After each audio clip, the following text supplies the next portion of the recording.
नमस्कार, सतहिंदी.com में आपका स्वागत है। मैं हूं मुकेश कुमार।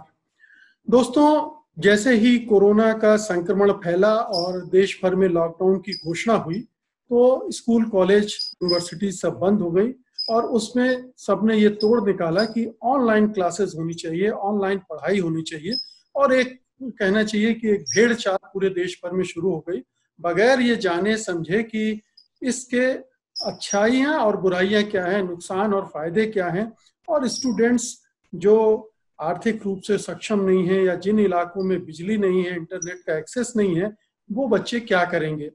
तो ये एक समस्या है जो अभी भी कायम है, लेकिन बहुत सारे लोग ऑनलाइन एजुकेशन को महिमा मंडित करने में लगे हुए हैं। हम ये नहीं कहते कि टेक्नोलॉजी का इस्तेमाल नहीं होना चाहिए, लेकिन हमारे देश की जो परिस्थितियां हैं उनको भी ध्यान में रखा जाना चाहिए। हमारे साथ जानी मानी पर्यावरण कार्यकर्ता, पर्यावरण चिंतक और शिक्षाविद मेधा पाटकर जी जुड़ रही हैं, जो कि 28 सालों से ग्रामीण और आदिवासी अंचलों में जीवन शालाएं चला रही हैं, शिक्षा बच्चों को दे रही हैं। हम उनसे जानेंगे कि उनका क्या अनुभव है और वो क्या सोचती हैं इस ऑनलाइन एजुकेशन के फंडे के बारे में। मेधा जी, आपका बहुत बहुत स्वागत है सत हिंदी में। नमस्कार जी, नमस्कार। तो बताइए, जीवन शालाओं को अगर ऑनलाइन से जोड़ना हो तो क्या होगा? देखिए, ये ऑनलाइन शिक्षण हमारी दृष्टि से मुख्य धारा में जो हमारे वंचित, शोषित, श्रमिक समाज आज भी है, जिनकी बहुसंख्या है, 95% जैसे असुरक्षित श्रमिकों में गिने जाते हैं। तो इनके लिए ये तो ऑनलाइन नहीं है जो मंजिल तक पहुंचाएगी, ये तो ऑफलाइन हो गया है। और हम जिसको ऑफलाइन अभी कहेंगे वो शिक्षा धरातल से और उनके परिवेश से, उनके पर्यावरण से, उनके जीवन प्रणाली से, उनके सांस्कृतिक परिवेश से जुड़ी हुई है।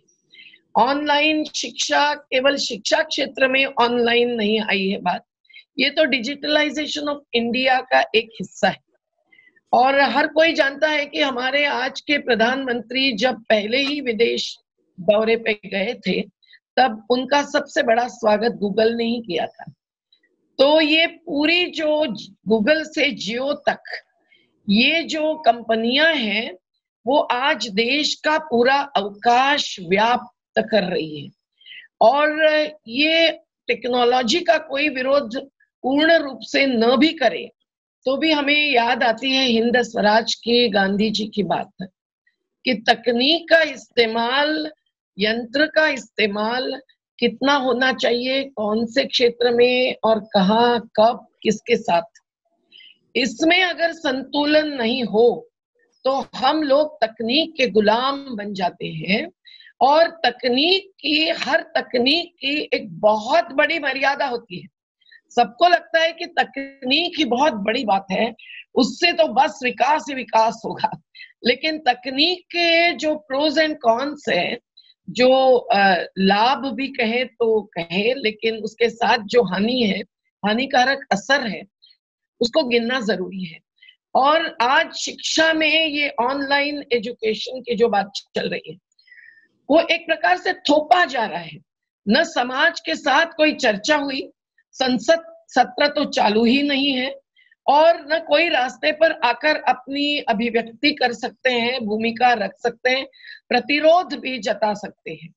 लेकिन आज ऑनलाइन ही माध्यम, कांटे से कांटा निकलते हैं ना, उसका इस्तेमाल जैसे हम भी इसमें कर रहे हैं, उसका इस्तेमाल करते हुए ऑनलाइन शिक्षा का विरोध भी भरसक चल रहा है। मैं कहूँ कि हमारी जो 28 सालों से चल रही जीवन शालाएं हैं वो सतपुड़ा और विंध्य की घाटियों में है।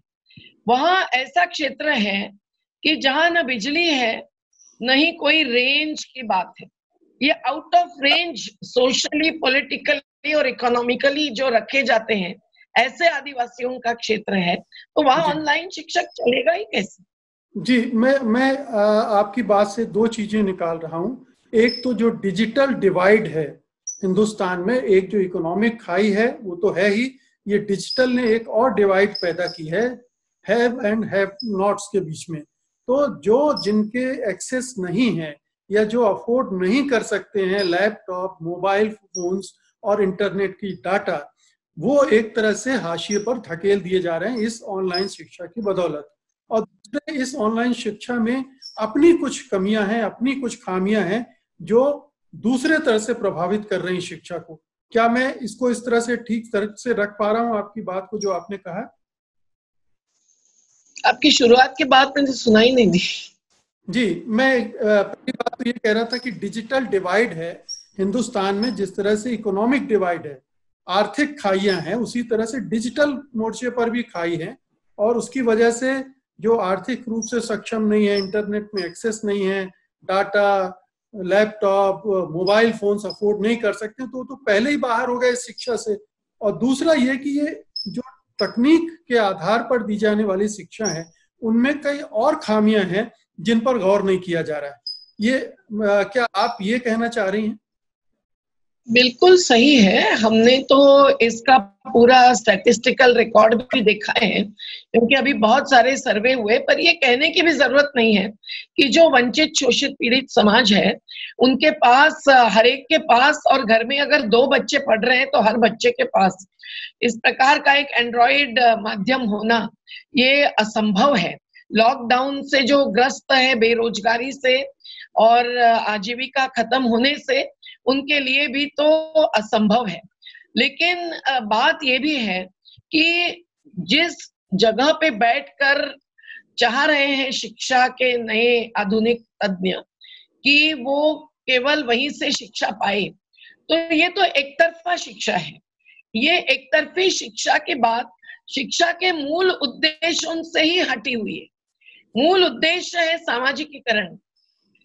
परिवार से बाहर आकर समाज के साथ जुड़ता है बच्चा, बच्ची, और वो अपने समाज में कैसे, किस दायरे में बर्ताव करे, कैसे रिश्ते नाते बनाए और क्या नई बातें सीखे, ये सब का एक सामना करता है और अनुभव करता है। लेकिन इससे ही वंचित करने वाली है ऑनलाइन शिक्षा।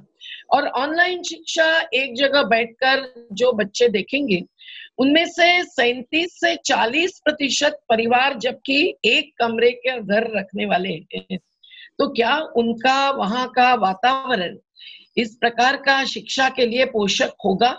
बिल्कुल नहीं। उल्टा बच्चा अकेला पड़ जाएगा, सामाजिकीकरण का दायरा तो छूट ही जाएगा, पर अन्य जो उद्देश्य है, मूल्यों को एक प्रकार से उनके जीवन में और प्रणाली में प्रतिबिंबित करना, वो ऑनलाइन शिक्षा से नहीं हो सकता है। और इसलिए हमारे बहुत सारे बच्चों की शिक्षा तो छूट जाएगी। पालक कहने लगे हैं कि हम तो नहीं भाई इसमें शामिल हो सकते हैं। और सबसे पहले शिक्षा छूटेगी लड़कियों की।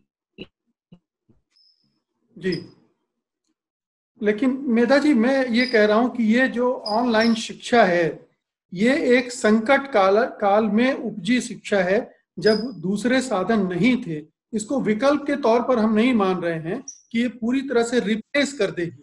ये केवल आपको एक विकल्प दे रही है जब क्लासेस नहीं हो सकती हैं। ये हमेशा के लिए एक स्थायी नहीं होगा।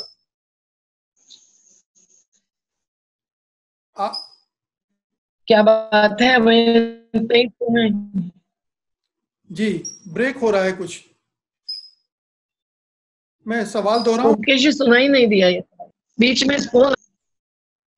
मैं फिर से दोहराता हूं सवाल अपना कि ये जो ऑनलाइन शिक्षा का जोर आया है, वो एक संकट काल में आया है, जब क्लासेस नहीं हो पा रही थी तब इसको, लेकिन इसको पूरी तरह से रिप्लेस कर देगी जो पारंपरिक ढंग है शिक्षा देने का, ऐसा मानना गलत होगा। लेकिन ऐसे समय में जब क्लासेस नहीं हो पा रही थी तब इसका प्रयोग किया गया, वो भी मैं समझता हूं कि बहुत अच्छा नहीं रहा, क्योंकि मैं खुद एक यूनिवर्सिटी में प्रोफेसर था और मैंने देखा कि बहुत सारे बच्चे क्लास अटेंड नहीं कर पा रहे हैं। तो बिल्कुल, तो शिक्षा में जो बराबरी लाने की बात है, एक समतावादी शिक्षा, वही समाजवादी शिक्षा हो सकती है, वही संवैधानिक शिक्षा के अधिकार के दायरे में महत्वपूर्ण बनती है। आप देखिए आर्टिकल 45 45 और 46वां अनुच्छेद, इन दोनों अनुच्छेदों में जोर है समता में, शिक्षा में समता। ये हमारा उद्देश्य होना चाहिए। हम तो चाहते हैं कि अगर 6 से 14 तक की शिक्षा भी संविधान में एक प्रकार से बंधन कारक मानी है शासन की तरफ से, ये केजी से पीजी तक की शिक्षा मुफ्त होनी चाहिए, जैसे कई देशों में है, क्यूबा उसमें से एक देश है। लेकिन यहाँ इतनी गैर बराबरी है और वो बढ़ रही है, जो कॉर्पोरेटीकरण शिक्षा में हुआ है, जो बाजारीकरण हुआ है, उससे ये गैर बराबरी बढ़ रही है। और वो जो बाजारीकरण है वो ऑनलाइन शिक्षा से अधिक बढ़ने वाला है। ऑनलाइन शिक्षा का कंटेंट क्या होगा, ये आज की जो नई शिक्षा नीति घोषित हुई है उससे हमें अंदाजा देता है। उसका पूरा जो नया ढांचा है, एक प्रकार से दिखता है कि उसमें खुलापन है, दिखता है कि कोई भूगोल भी ले सकता है और कोई ड्राइंग भी ले सकता है, कोई फैशन डिजाइनिंग और पॉलिटिकल साइंस भी ले सकता है। लेकिन ये कॉम्बिनेशन कैसे चलेगा, इसका व्यवस्थापन कैसे होगा, और फिरस्ते शिक्षकों की बात भी इसमें आई है। ये पूरी जो संकल्पनाएं हैं वो ऑनलाइन शिक्षा के तहत ही व्यवस्था हो सकती है, ऐसी दिशा में बढ़ाई गई है। और आज ये पूरे संस्थाओं की तैयारी नहीं है, शिक्षकों की तैयारी नहीं है, पालकों की तैयारी नहीं है।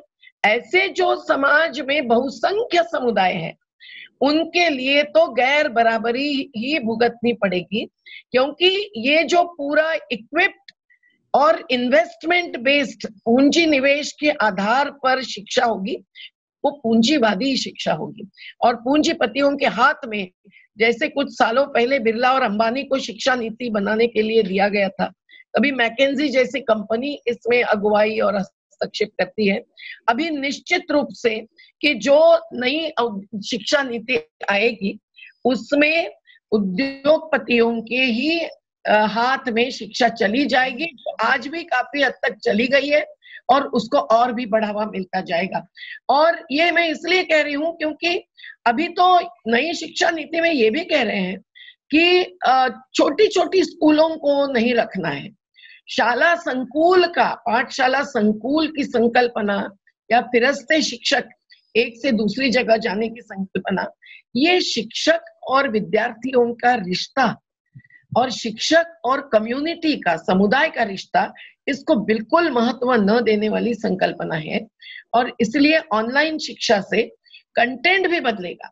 वैसे भी नई शिक्षा नीति ज्ञान के बदले कुशलता, अब कुशलता कोई गलत बात नहीं होती है। बुनियादी तालीम में गांधी जी के मन, मेंदु और मनगट, इस तीनों के आधार पर शिक्षा की जो संकल्पना दी गई है, उसमें भी बुनियादी तालीम में शिक्षा में कुशलता जरूर होगी। और कोई भी ये कहेंगे कि आज की बेरोजगारी की अवस्था में ये होना जरूरी है। लेकिन अभी मैं देख रही हूँ एक एक कंपनियां ऑफर कर रही है।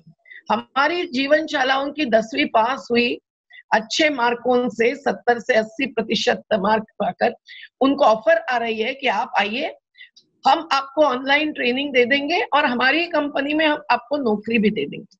तो ज्ञान संवर्धन और जीवन संवर्धन, इसका ये जो उद्देश्य है वो तत्काल ही मारा जाएगा। और जल्दी से जल्दी बस नौकरी के लिए शिक्षा या मजदूर बनने के लिए शिक्षा या गुलाम कंपनी के बनने के लिए शिक्षा, इस पर भी अधिक जोर दिया जाएगा, ये निश्चित।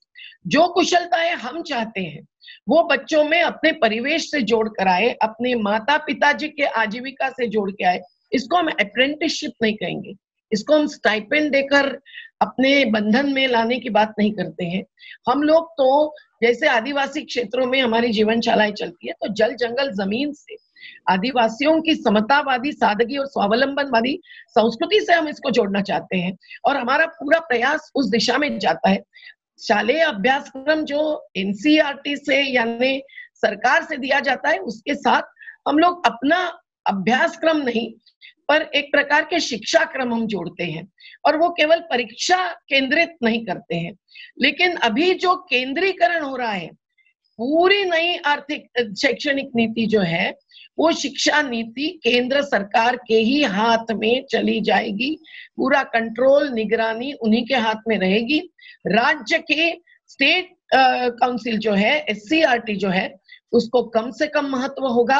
और पूरा ये 5+3+3+4 इतना जो पूरा दायरा बदल दिया है, और पहले साल में भी प्रमाण पत्र देकर छुट्टी ले सकते हैं, तो बहुत सारे ड्रॉप आउट्स बढ़ेंगे।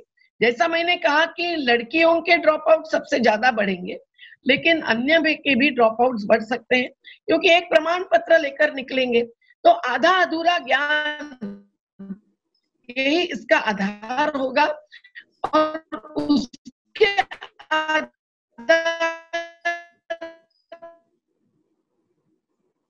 पर वो गुलाम बनते जाएंगे नौकरी दे। ये हमें इसके बारे में कोई शंका, ऑफलाइन या शिक्षा होती है वो जिस समाज के लिए सबसे जरूरत होती है वो नहीं दिए जाएंगे, अधिकारों के बाद भी नहीं दी जाएगी, अगली पीढ़ी तक नहीं पहुंचाई जा सकेगी। जी, तो मेधा जी, आप ये कह रहे हैं कि जो ऑनलाइन शिक्षा की बात है पूरी तरह से वो उद्योगपति पूंजीपतियों का एक अस्त्र की तरह इस्तेमाल होना है, पूरी शिक्षा व्यवस्था को अपनी मुट्ठी में लेने का।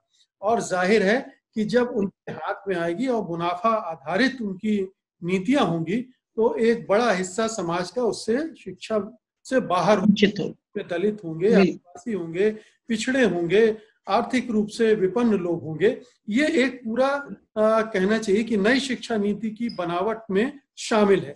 आपका कहने का मतलब? नया ब्राह्मणवादी है ये, जिसमें जातिवाद बहुत बड़ा हो गया था। अब ये समुदायवाद या संप्रदायवाद और बढ़ेगा, जिसमें अपनी मातृभाषा में शिक्षा लेने चाहने वालों को भी पर्याप्त अवकाश नहीं मिलेगा।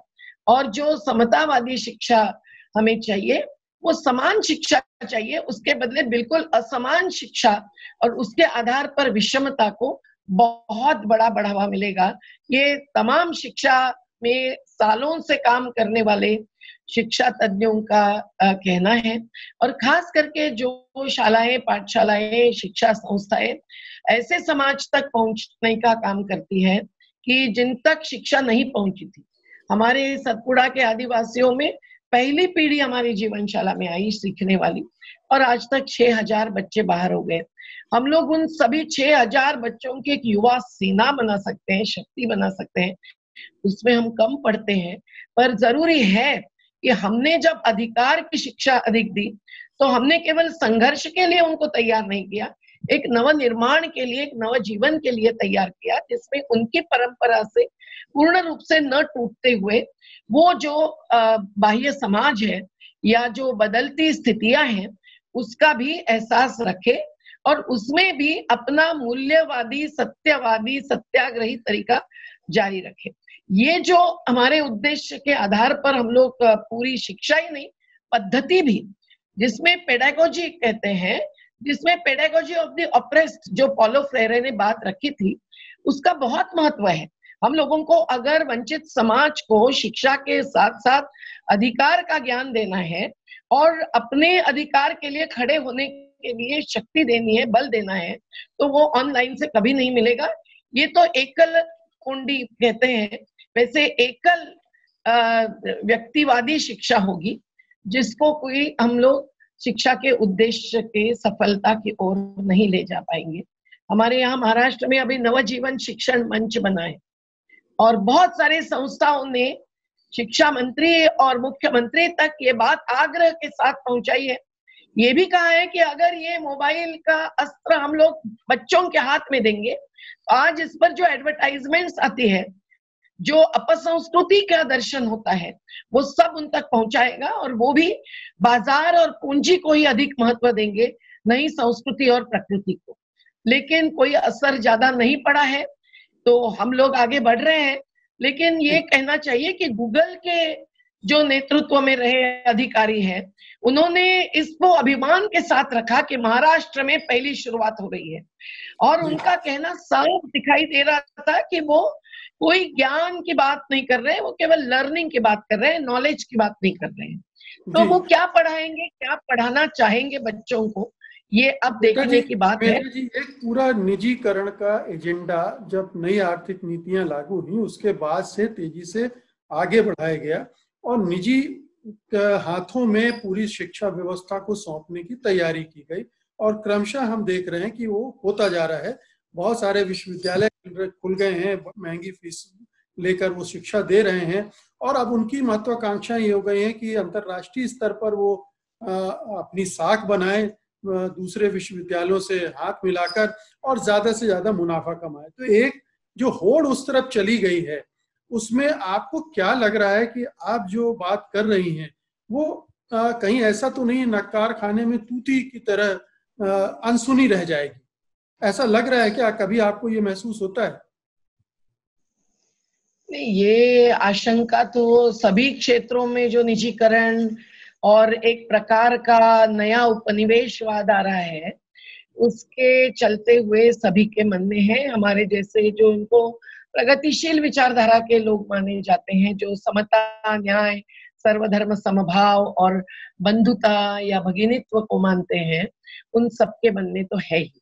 लेकिन हमें ये भी दिखाई दे रहा है कि जो विश्व बैंक के साथ एक प्रकार का अनुबंध एजुकेशन में, शिक्षा क्षेत्र में लाया गया, सबसे पहले डीपीईपी प्रोजेक्ट से अनिल सदगोपाल जैसे शिक्षा तज्ञ ने उसकी पूरी पोल खोल कर दी और आज भी अभी भी विश्व बैंक ने शिक्षा क्षेत्र में अपनी घुसपैठ चालू रखी है और वो एक नॉलेज बैंक खुद को कहते हैं। लेकिन विश्व बैंक किस प्रकार का नॉलेज देती है? वो कॉर्पोरेट्स को जो चाहिए वही नॉलेज को आगे बढ़ावा देना चाहती है।